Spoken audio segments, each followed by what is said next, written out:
boa tarde, bem-vindos à Feira do Livro de Lisboa.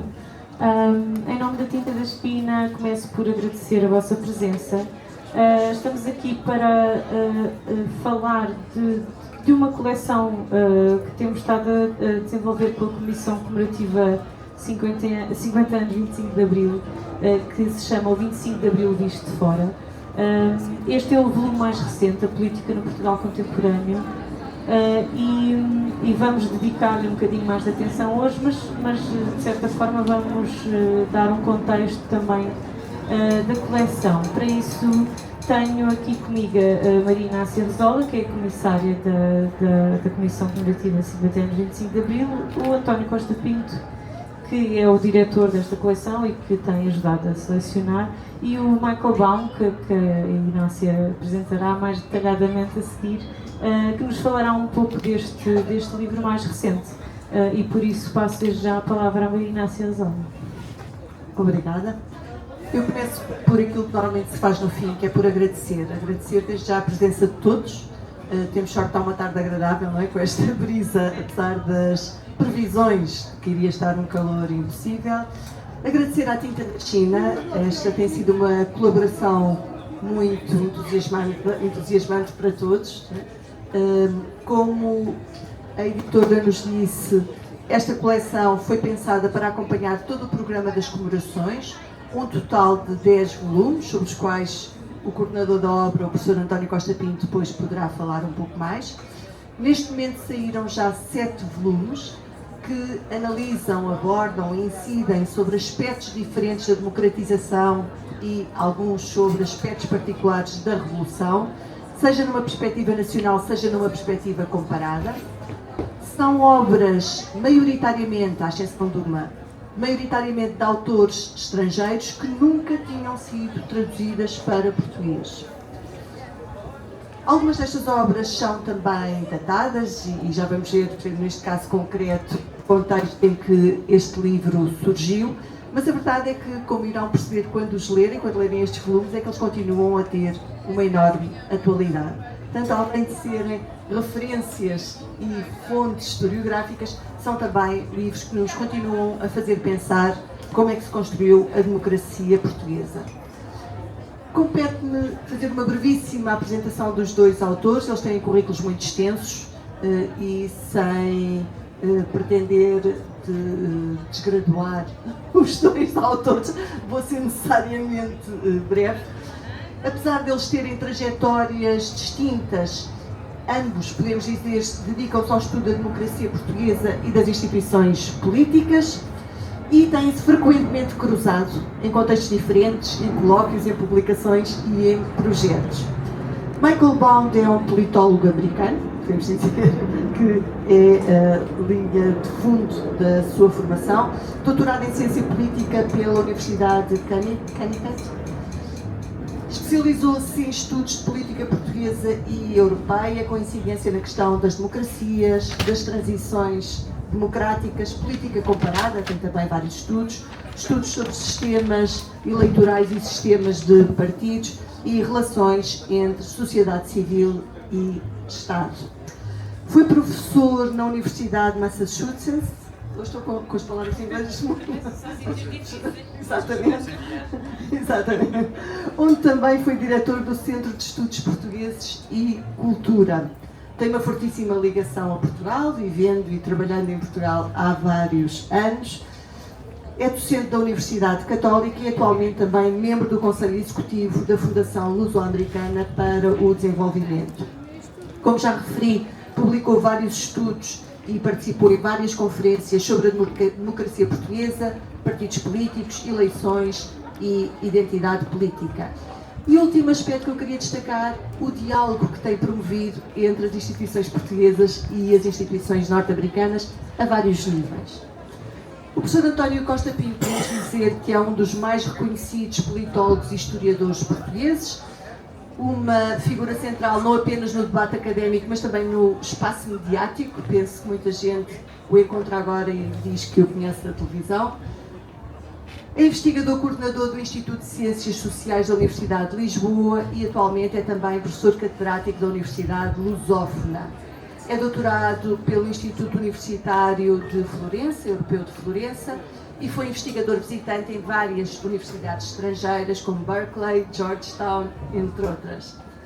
A sua obra é amplíssima, penso que todos conhecem as suas obras de referência, não só sobre a ditadura, mas também sobre a Revolução e a transição democrática. Participou em vários projetos nacionais e internacionais e, como dissemos desde o início, é o coordenador desta coleção.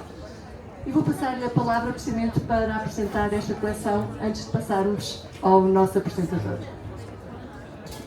Muito obrigado, muito boa tarde, eu serei breve, até porque, apesar de tudo, a coleção também é relativamente pequena, estamos a falar de 11 títulos, ou 10 títulos, se não me falha, porque ainda faltam ser alguns, e o objetivo muito simples foi o de, basicamente, traduzir para português, pôr à disposição do público português obras de cientistas sociais internacionais a propósito da transição portuguesa da democracia. Algumas destas obras, por acaso, é muito impressionante olharmos para elas, porque elas já são efetivamente história. Ou seja, eu estou aqui a olhar, por exemplo, para a obra de uma politóloga norte-americana chamada Nancy Reagan, A Revolução dentro da Revolução, que é sobre a reforma agrária no Alentejo, e é muito impressionante observar como já não é um tema das ciências sociais ou sequer da ciência política, é um tema de historiadores, porque a própria sociedade deu origem a este processo de ocupação de terras, da reforma agrária, no fundamental, está em vias de extinção. Quem diz isto diz muitas outras realizadas por historiadores. É o caso, por exemplo, do Em Busca do Portugal Contemporâneo, da autoria também de aliás, coordenado por um historiador. Um dos problemas que nós temos nesta coleção foi a luta contra o tempo. Não vou agora falar de dimensões, digamos assim, de idade, mas foi a luta contra o tempo. Muitos destes académicos já estão hoje reformados, não é verdade? Muitos escreveram teses de doutoramento e que depois foram publicadas nos Estados Unidos, em Inglaterra e noutros países. Temos alguns mais jovens, como as Vozes da Revolução, que são um conjunto de entrevistas que eram inéditas em português aos principais atores do 25 de Abril, do MFA. Temos um estudo sobre movimentos sociais, comparando o caso espanhol com o caso português, e temos, talvez, o mais importante estudo, eu vou passar imediatamente a palavra ao Michael Baum, que é talvez o estudo mais importante, pioneiro, sobre a consolidação da democracia portuguesa, que foi feito por este politólogo norte-americano, que aliás o apresentou na Associação 25 de Abril há poucos meses, e que está de boa saúde, no alto dos seus 90, se não estou em erro, anos, e no próximo ano, ainda neste, vamos ter mais algumas, mas isso ficará para apresentar depois. Passo a palavra ao nosso Michael Baum, que é o historiador da FLAD, mas também um cientista político, conhece bem este. Obrigado. Eu, em vez de agradecer, eu vou só dar parabéns, porque de facto eu acho que a ideia de editar estes livros, dos olhares de estrangeiros, que eu conto como um deles, que vocês eventualmente aceitaram como um de vós, mas são obras que são todas para mim referências deste olhar dos estrangeiros sobre Portugal. E de facto eu dou os parabéns a Maria Inácia, a António, a time da China, pela editora, pela publicação destes livros. Eu acho que o António, no prefácio do livro, fez um trabalho muito bom de fazer um bocado a historiografia de como é que estes livros surgiram, como é que essa malta norte-americana, e não só, ingleses, australianos, canadianos, como é que nós começamos a interessar sobre Portugal e criar trabalhos académicos sobre isso. E tipicamente, eu acho que o Tom Bruno é um bom exemplo disso. são gente que interessavam por Portugal, principalmente por causa de sua especialidade no Brasil. E as afinidades linguísticas que desenvolveram no Brasil tornaram, no contexto norte-americano, Area Studies Specialists, que foi muito na moda nos anos 60, vamos dizer, na Guerra Fria. O governo norte-americano estava a dar muito dinheiro para pessoas a se especializar em, vamos dizer, estudos da área, sobre a língua, cultura e política, história daquelas zonas. E Bruno eu diria, é um clássico neste sentido, em termos da sua formação. Obviamente, antes de 74, o nível de interesse em Portugal pelos norte-americanos, eu diria, mais ou menos os interesses sobre a Guerra Fria e o que estava a acontecer com a guerra colonial desde 61, especialmente em Angola e Moçambique. E então eu diria que não havia um grande interesse estratégico em Portugal até 74. As exceções aqui seriam o Douglas Wheeler, que foi um dos grandes organizadores deste grupo que António mencionou, o International Conference Group on Modern Portugal. E aliás, o livro dele não está aqui, vi que está na banca de Tinta China. Também o Kenneth Maxwell, outro muito conhecido historiador. Havia uma certa preponderância de historiadores. E também o António mencionou o nosso amigo em comum, Felipe Schmitter, um cientista político, mas que estava, ou politólogo, como se diz em português, que estava especialmente interessado no autoritarismo comparativo e especialmente os vários tipos de corporativismo. E por isso ele interessava em Portugal mesmo antes de 74. Mas pronto, a partir de 74, como em todo o resto, tudo mudou. E havia uma espécie de frenesim de interesse sobre Portugal pelos estrangeiros, não só por norte-americanos, mas por todos os outros. E aliás, eu imagino a audiência que está aqui provavelmente já sabe disso e não estou a dar notícia nenhuma, mas há uma exibição na Almada, neste momento, eu acho que a curadoria de Sérgio Trafot, que chama-se Venho Mais 5, é exatamente uma exibição da fotografia que parte de um documentário que ele fez, que para mim é um dos melhores documentários sobre o PREC e sobre este processo revolucionário em Portugal, que é o outro país, que é absolutamente fantástico. Talvez esta e Torre Bela, para mim, são os dois melhores. E também que vai ser um livro da Tinta China. Pronto, então está tudo em família. Olha, então, mais uma vez, os meus parabéns. Mas pronto, sobre este, eu vou tentar ser resumido. A partir de 71, este grupo do International Conference Group on Contemporary Portugal, ou Modern Portugal, tinha uma importância absolutamente fundamental na criação de gerações que interessam por Portugal. E eu conto-me como um deles. Eu lembro que a primeira conference group que eu fui foi talvez em 94, vou dizer, 94 ou 95, em Durham. E nestas conferências, toda essa geração dourada que está representada aqui, especialmente, eu queria enfatizar o trabalho que o António acabou de mencionar, de Nancy Bermejo, que para mim foi a razão pela qual eu passei um ano no Conselho de Portel, entre 93 e 94. Ela fez o estudo de caso dela sobre o Conselho de Portel. Ela esteve lá no rescaldo de reforma agrária. Eu acho que ela começou o trabalho de campo dela em 78. O livro dela, ela estudou com Juan Linz no Yale University, e o livro dela saiu em 86.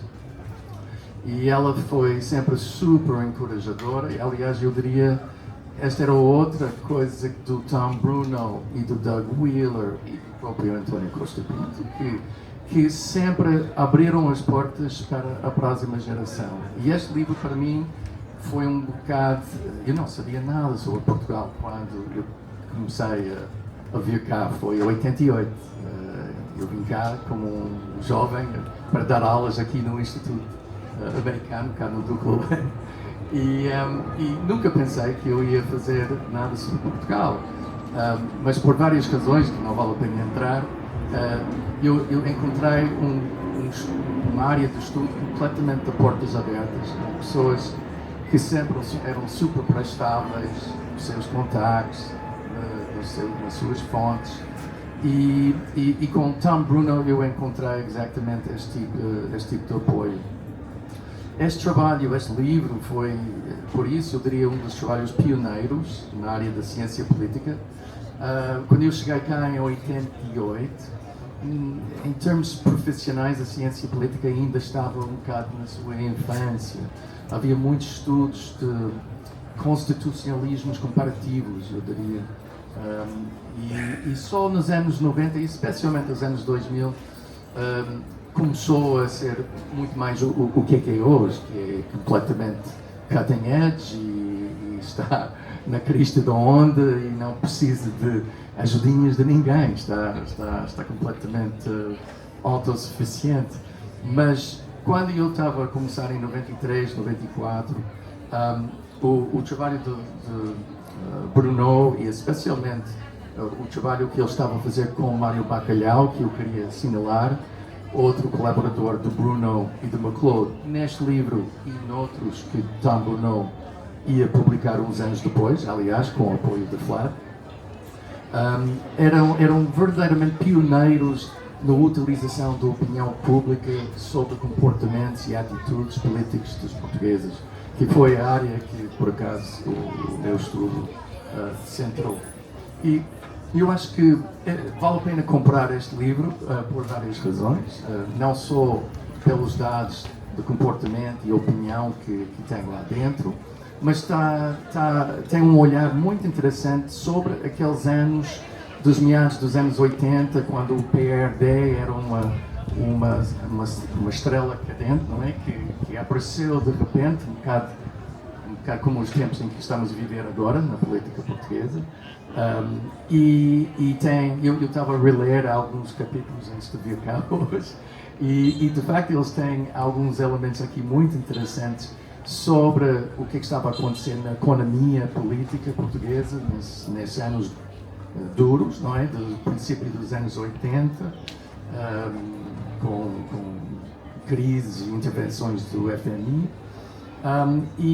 Então eu acho que além da análise dos partidos, além da análise da transição para a democracia, e o Tom, que sempre interessou e especializou, em certo sentido, no papel dos militares, além disso, também vão encontrar um bocado de refresh sobre aqueles anos dos meados dos anos 80, que de facto para mim é uma zona da política portuguesa que eu acho que ainda tem muito para explicar e para ser estudado. Mas eu acho que já falei demais e talvez podemos abrir para perguntas ou comentários. Mas parabéns pelo livro, eu acho que é um trabalho muito, muito importante para a historiografia portuguesa.